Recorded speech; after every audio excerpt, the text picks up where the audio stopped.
Hi YouTube, and this is JTrain997, and I'm back this time with my review of the DC Direct Batman Reborn Series 1 Azrael figure. Now, this guy looks great in packaging. From the instant we got a new Azrael series, I was like, man, I really hope we get a figure to go along with this guy, and I didn't have to wait long before they announced him. And ever since then, I've just been really anticipating him. He looks great in packaging. As you can see, he's got his base behind him down here, and he's got his two swords. Of course, some very nice flame effects on this one. But let's actually go into the back of the packaging. Up here you can see the other characters, which are Batgirl, Two-Face in his Batman outfit, Jason Todd, and himself. Quite a little read-up right here.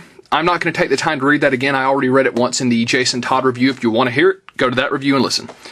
But Azrael's little read-up says, Death's Dark Knight, ex-police officer Michael Lane is drafted by the Order of Purity to become their new avenging angel of justice. Taking on the mantle of Azrael and donning the suit of sorrows in his quest for redemption, Azrael becomes Gotham City's new protector in the midst of chaos and madness, but is he the answer the citizens seek? So, like I already said, can't wait for this bad boy. Let's pull him out of the packaging. And here we have Azrael out of the packaging, and so you can see I've got both his swords in his hands. I did have to switch out the sides the swords go on, just because it seems like this hand over here is closed much too tightly to hold the flaming sword. Let's actually pull the swords out of his hand really quick and get a look. Of course, you've got a very nice clear blue plastic on this blade. And on this one, you of course got that very nice fire effect. Of course, let's get a quick 360 of Azrael here. Of course, he's got some nice detail on the cape. You can't really tell because it's all black on black. Now, if you watch my Batman Reborn reviews, or any of my reviews, you know that I'm not a fan of this type of base. With DC Direct, I expect something better. And this base, honestly, my main gripe is that it throws the figure off balance. And while I couldn't tell that, while it wasn't a very big issue with Jason Todd's review, with Azrael, you had to constantly switch the base around, change the angle it's at to compensate for the fact that Azrael's a little back heavy because of his cape. But at the end of the day, it's not a terrible deal. Of course, I'm on to his articulation. He's got this cowl coming up, which hinders you from getting at his head articulation almost at all. Of course, you can see you got some very slight left and right. I think you could get a full 360 in there if you really wanted to. And some very slight up and down.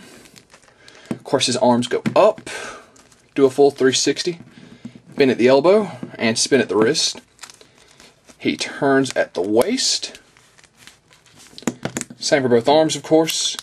The way his little tunic is coming down kind of hinders his legs just a tiny bit. He can still go forward, back.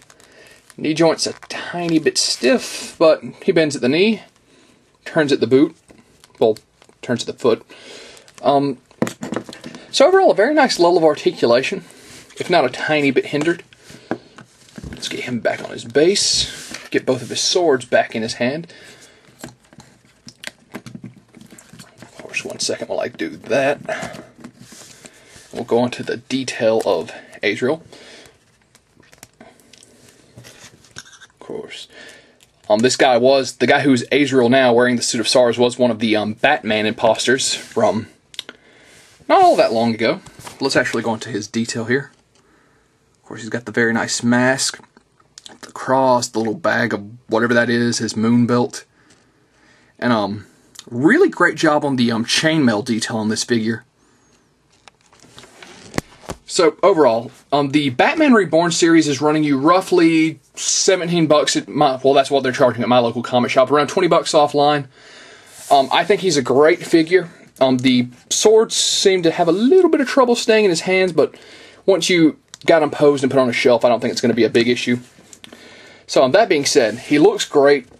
Just be prepared to compensate for the base and, you know, maybe put a little extra work in with the swords. But that being said, this is JTrain997. This is getting a little bit irritating here. And I'll see you soon, YouTube.